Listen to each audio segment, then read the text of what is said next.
ప్రభు యొక్క ఘనమైన నామాన్ని బట్టి ప్రతి ఒక్కరికి వందనాలు చెల్లిస్తున్నాను. కీర్తన గ్రంథము 27వ అధ్యాయము 8వ వచనం. నా సన్నిధిని వెతుకుడని నీవు సెలవీయగా, యెహోవా నీ సన్నిధిని నేను వెతికదనని నా హృదయం నీతో అనెను.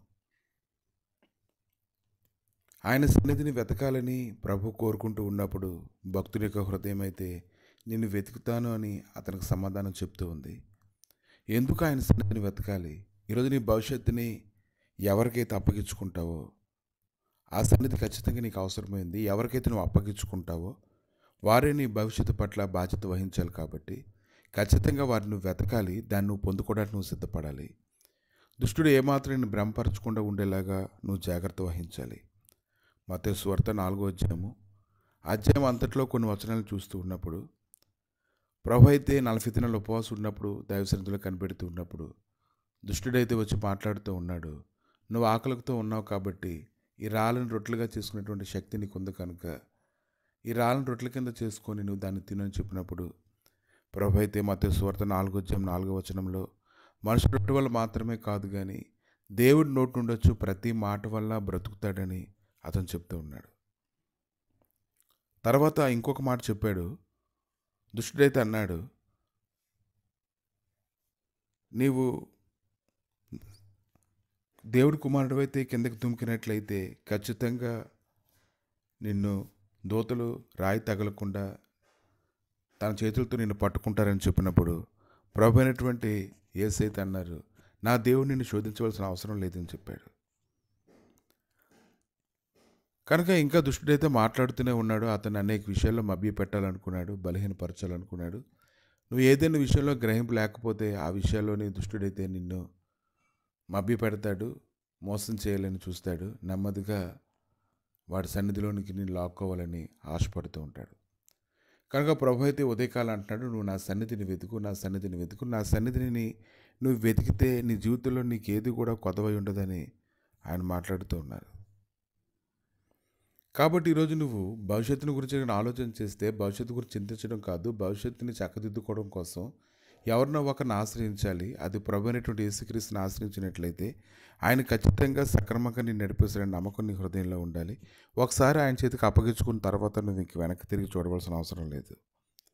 ఒకవేళ నువ్వు వెనక్కి తిరిగి చూస్తున్నావంటే నీ భయాలు నిన్ను వెనక్కి తిరిగేలా చేస్తాయి.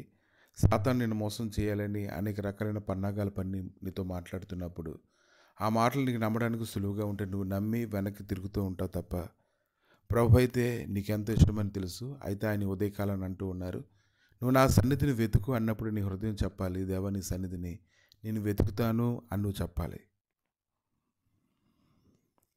కనుక అనేక మంది తన వైపు తిప్పుకోలేని సాతానుడు ప్రయాసపడుతూ నీకేం పర్వాలేదు, నువ్వు నా వైపు వస్తే నిన్ను నడిపిస్తానని చెప్తూ ఉంటాడు. కానీ ఈరోజు మీరు కానీ ఆయన సన్నిధినిగా నిజంగా అనుభవించేటువంటి వ్యక్తులైతే ఆయన సన్నిధిని ఉండేటువంటి గొప్ప సంతోషాన్ని బట్టి మీరు చాలా సంతోషంగా ఉంటారు. ఎంత సంతోషంగా ఉంటారంటే ఆయన విడిచిపెట్టకుండా ఆయన సేవిస్తారు. పరిశుద్ధ గ్రంథంలో ఎంతోమంది అలాగా ఆయన సేవించడాన్ని మనం చూస్తూ ఉన్నాం.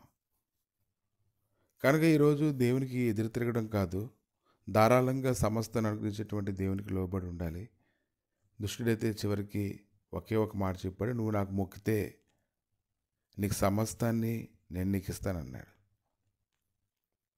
దుష్టుడి యొక్క ఆలోచన ఎప్పుడు అదే, వాడికి మొక్కాలని వారు కోరుకుంటూ ఉంటాడు. ప్రభు అయితే అప్పుడు అన్నారు, నువ్వైతే నన్ను మభ్యపెట్టలేవు కానీ, నన్ను మోసగించలేవు కానీ, సాతాను నువ్వు వెనక్కి వెళ్ళని దాన్ని అతడు గట్టిగా గద్దించినప్పుడు దేవుని దూతలు వచ్చి అతనికి పరిచర్య చేయడాన్ని మనం చూస్తున్నాం.